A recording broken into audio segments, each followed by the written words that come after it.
Righto, Rhino, the next segment is going to be called the Mad Minute. Mad Minute. So what we're going to do, mate, is we're going to throw some questions at you. Yeah. Mate, think about the first story or the first thing that comes to your head, spit it out to us. And, mate, if you've got a lie, you've got a bullshit, doesn't really matter, mate, because we lie and bullshit all the time. I'll try not to.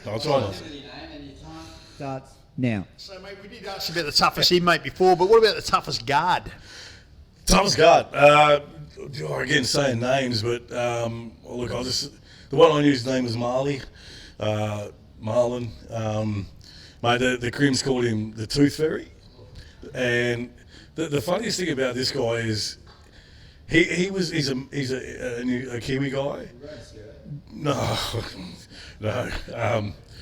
and he's very softly spoken, right? Very softly spoken, and he's done 20 years longer than what I've done. You know, like he's been there forever. And I said to him one day, why did you get the nickname the Tooth Fairy? He said, I don't know. He said, just this one day, I was having a bit of a discussion with a prisoner, and next thing I know, his teeth were on the floor, and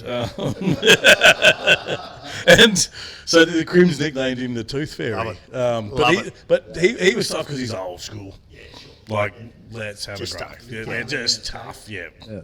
HR wouldn't like him at all. No, yeah, most definitely. What about worst food you've ever seen served up in a prison, mate? Or was the tucker pretty good? Do you know what the food's actually decent.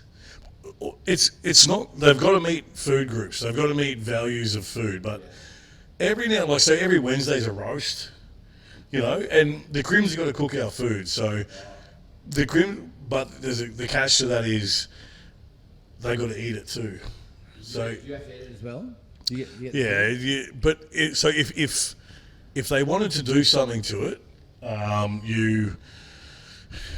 they'd have to eat as well. But what you did is that there'd be 3 or 4 different selections, and whichever one had the most in it, because you avoided it, because the Crims avoided that one, so you avoid that one. But no, the food.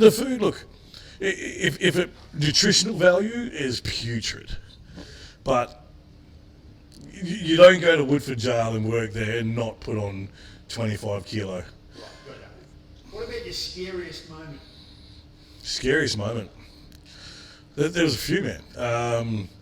Probably the murder I went through. Trying to, just that whole day,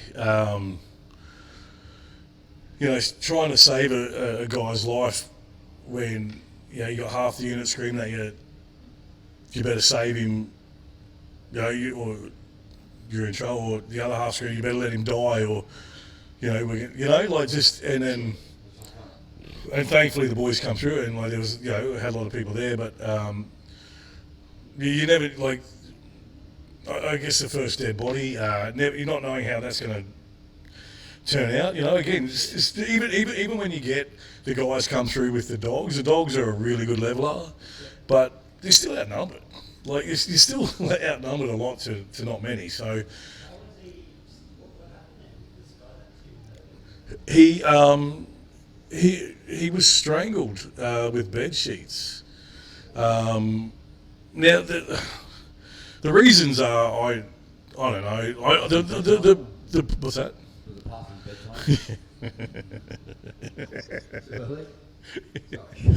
Tough crowd. No, they were torn up bed sheets, and look, there's different stories as to why it happened. The prisoner that did it, believe it or not, I had him in my unit for a time. He was my unit cleaner. He was not trusted, but he got a job and he was good at his job. And if I said to him, mate, clean the stairs. Well, I never said mate, but if you said those stairs need to be cleaned, or there's graffiti around the phone, then he'd get it done. And so obedient. I said, look, no one's been strangled today. He was my go-to guy. So no, look, there's different stories as to why he did it. Yeah. The dude was only 25 that did it. He was eligible for parole. It was just a shit day. It was, sure. Yeah, it wasn't a good day. So, mate, prison myth that's total bullshit. Do they all shower together and drop in the soap and they got Not real. they got showers in their cells? There's no soap They shower in their cells. They got a shower in their cells. Right. Look, I don't know about other states in Australia, but in Queensland, yeah, there's a shower in every cell. Honestly, Yeah, it's an ensuite. There's a toilet, shower. you can't yeah. get dropped soap in jail anymore. Well, I think it maybe in America you can, but like there's showers. In Well, I the mean, cells. while I suppose we've gone to that level, is sex free in jail? Well, it doesn't. Money doesn't change hands. It still comes at a cost. What do you pay for yours? Oh, look, it depends on who it is. You know? Because I have heard, and I've had this discussion with you before, Yeah. that sex in jail is not gay. No, out the gate you're straight. They say it's just prison sex. You know, Is there eye contact still? Or? do they get a ring Do they sting? kiss you, Like, mean? Do they dance? it's only gay if you spoon afterwards, right? That's So, right, yeah. look, and it's funny. You'd be surprised at the guys who are having sex with other men in jail. Really? Heavies, people, tough guys. Which side of the glory hole is the other side as well? Like, What do you mean? which is the gay side? Well, who knows? Well, do you know what? I mean, look, don't get me wrong. Some of it's actually consensual as well. What does it feel like? I don't know. Oh, Like, sorry. It's just because they get. Okay. Is it because they get lonely, or is I think it's loneliness. And do you know what? Look, I've never been in jail, and I'm not planning on it. But I'm guessing that they would Inkling. like long for some sort of contact, like Big dog's got to eat, sort of thing. bit like it's like. But I mean, I don't know. I find it. Lost him. Mate, I find it more concerning, like when you see them out in the yard and they're rubbing like Oil? no, what's that? suntan lotion? Moisturizer or Moisturiser. or like Hey, no.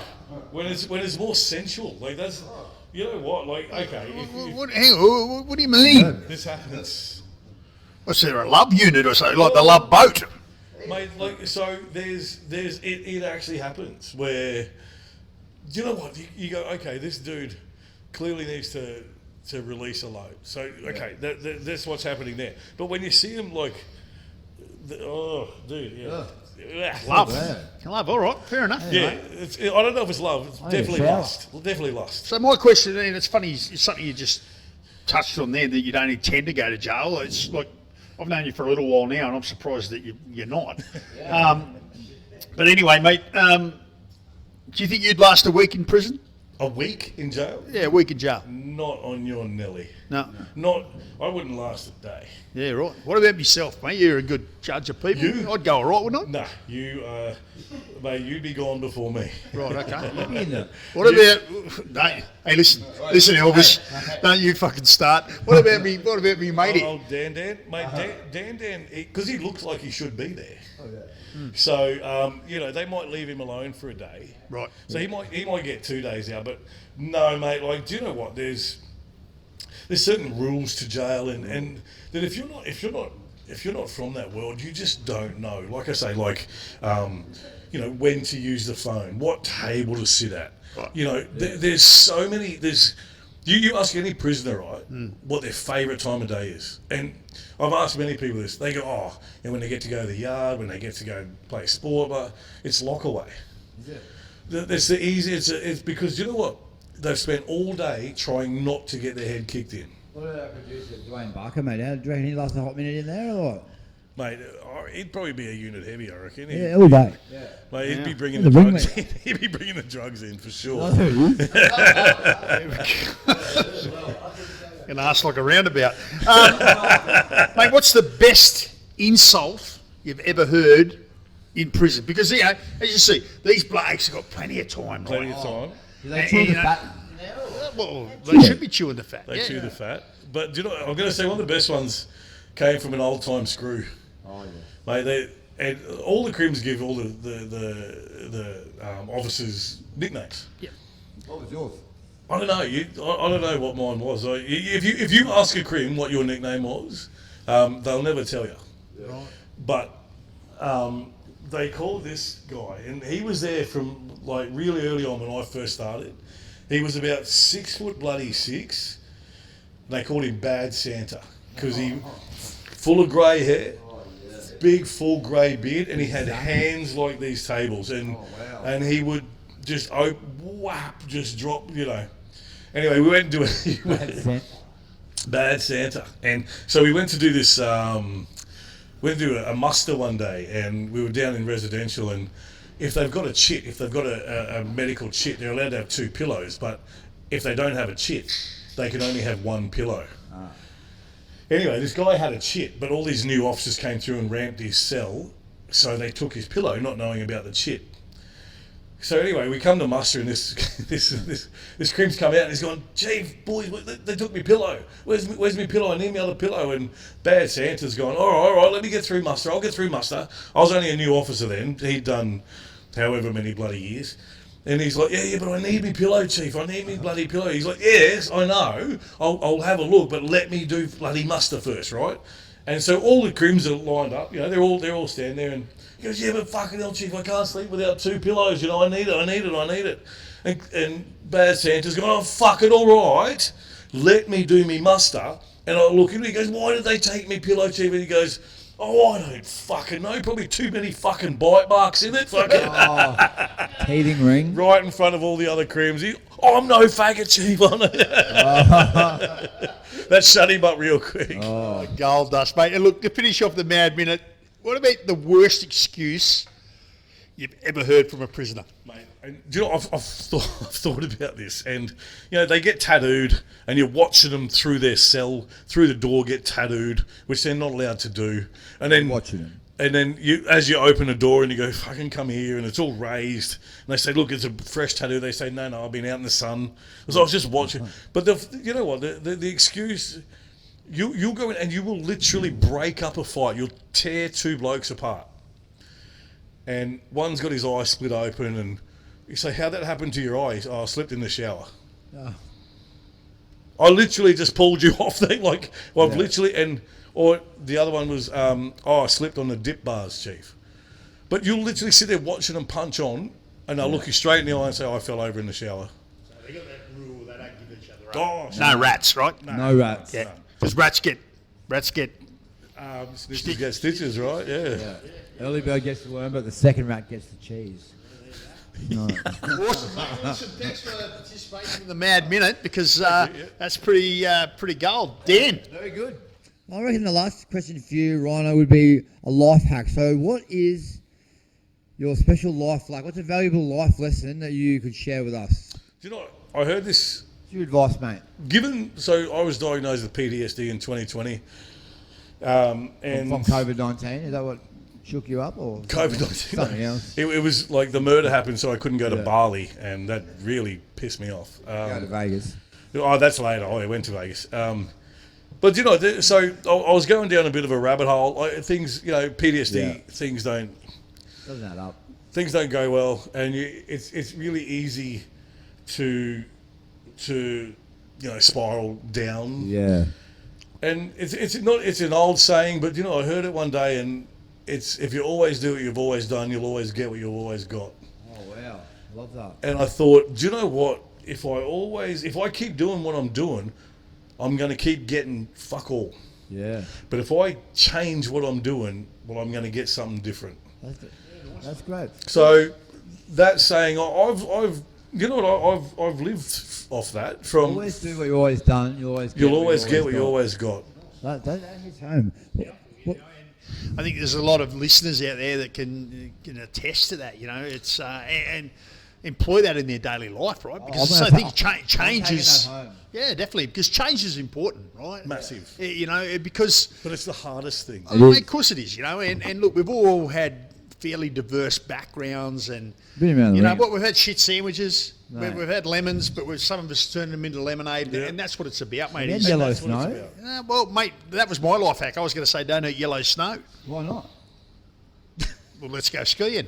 Oh. Anyway, but that's another story. But yeah, it's really powerful, mate, and thanks for sharing that one with us, because, as I said, I think there's a lot of us that sit back and have a real good listen to that. And Well, it's easy to keep doing what you're doing and getting the same result and 100%. and complain, but to make that change and to make things different, it's harder, but the rewards are so much greater. Wow. Well, and we do. We live in a society at the moment where people don't take responsibility for their actions. 100%. Accountability. Accountability. At the moment where it's easier to win. Yeah, And I say to people all the time, mate, be part of the solution, not the problem. Yes. correct. Change what happened Don't be the problem. yesterday's. Yeah.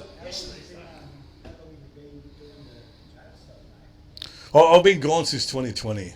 May the 6th, 2020 at 2:44 in the afternoon, I think. Wow. I'm pretty sure. We were going to do a gadget segment, but because we've got a bit of a jail spin, and I watch a lot of jail movies, Wentworth. Yep. I'm assuming that this is not bullshit because they got a lot of time on their hands, right? Yeah. Yep, they do. I watched that jail prison break or whatever it is. Yeah. Oh, mate tattooed it all over his back and all that sort of caper. Yeah. What's a good gadgets that you've seen that prisoners have been able to make in jail? Mate, the tattoo guns are ingenious. MacGyver sort of stuff, or Mate, that's been MacGyver. so even just making a simple tattoo gun.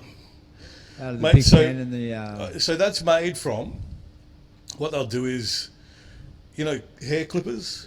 They'll take the motor out of hair clippers, and it's got that round and round and round. They'll get a toothbrush and bend it.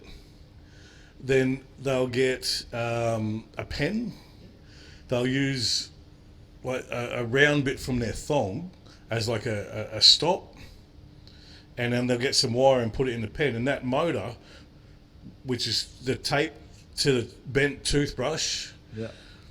the motor runs that wire inside the pen. They're holding onto the toothbrush, and some of the tattoos they do in there are, you'd think they had their full machine set up there. Wow.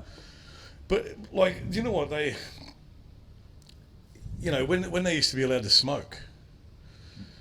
There's no durries anymore. Nah, no You get that smokes in the there. button, That was a lot of them didn't want to keep smoking. But even the tighter you wind toilet paper, the slower it'll burn. So they'd get two wires from a radio or something, stick it in a socket, put it on the end of, and then they'd have a lighter all night.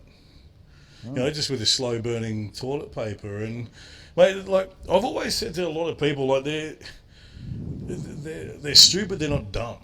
Like, so they make stupid decisions. But mate, some of this, mate, the other thing, you should see some of the art that goes on in jail. The art is, They draw.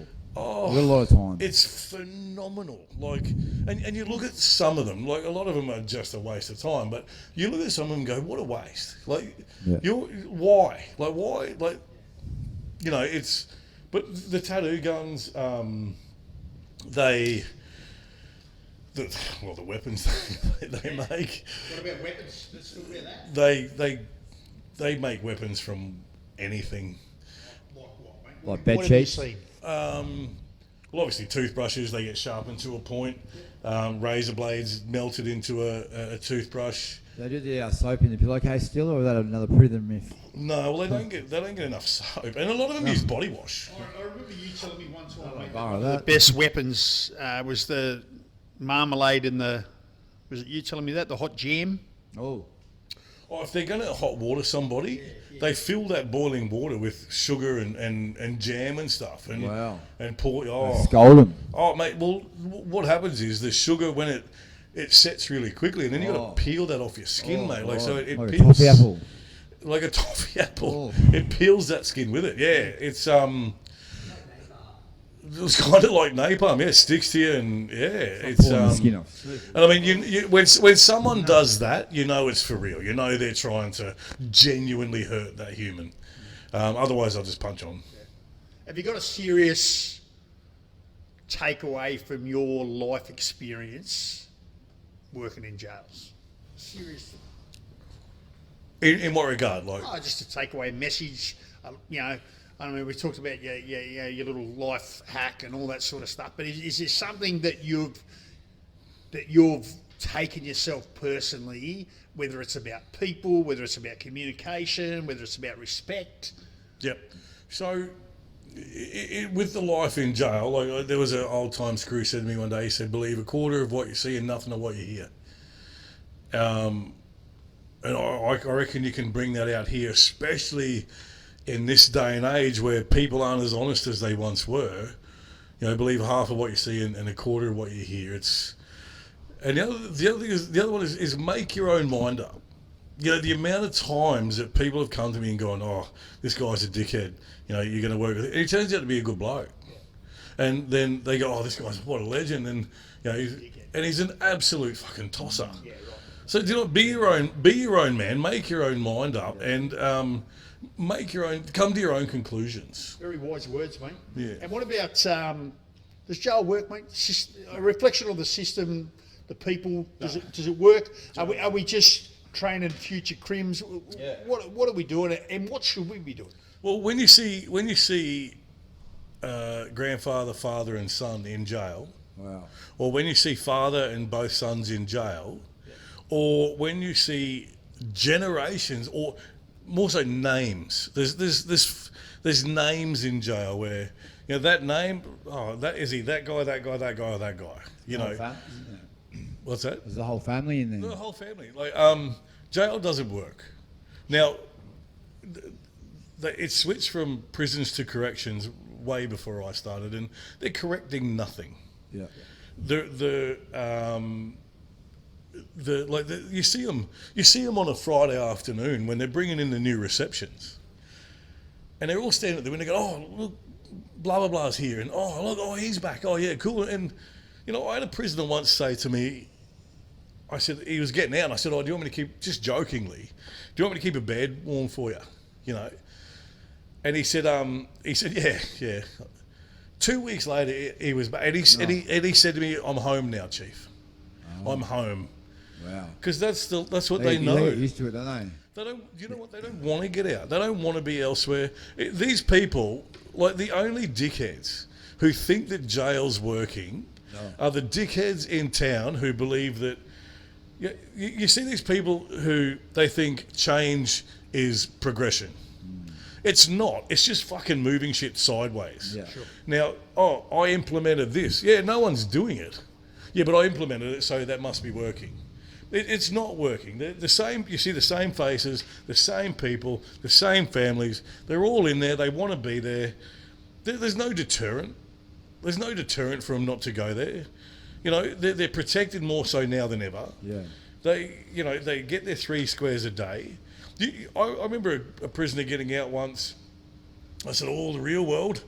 Yeah. You know, you paying electricity bills and everything." He said, "I'm not paying for electricity." And I said, "What do you mean?" He said, "Why would I pay for electricity?" I said, "Because you have to. Like, that's normal." He's like, "I'm not." "What do you mean?" He said, he just, very institutionalised. Yes.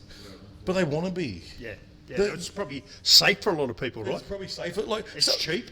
Some of them have got a better life in there than out here. Yeah, for sure. Which is sad in itself, and that's a whole nother day. For sure. But, you know, there are those ones that just, mate, I don't care what anyone says. No one gets rehabilitated. Yeah.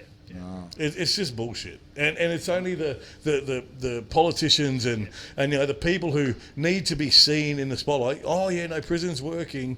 Yeah. Of course it is. Awesome, mate. Look, we could talk about this all day, and look, we'll definitely get you back for another, because I'm sure there's a lot more stories that you can tell us, and in a bit more depth. And being the original, mate, we'll definitely get you back. So, mate, thanks for joining us on our first episode, mate. And all right, Dan, how'd you enjoy the first one, mate? I enjoyed that episode. It was gritty, it was grimy, it had some. I really like what RHINO had to say with, if you do what you do, you don't screw the crews. I didn't know. That's right. Guys, have a good night. Cheers.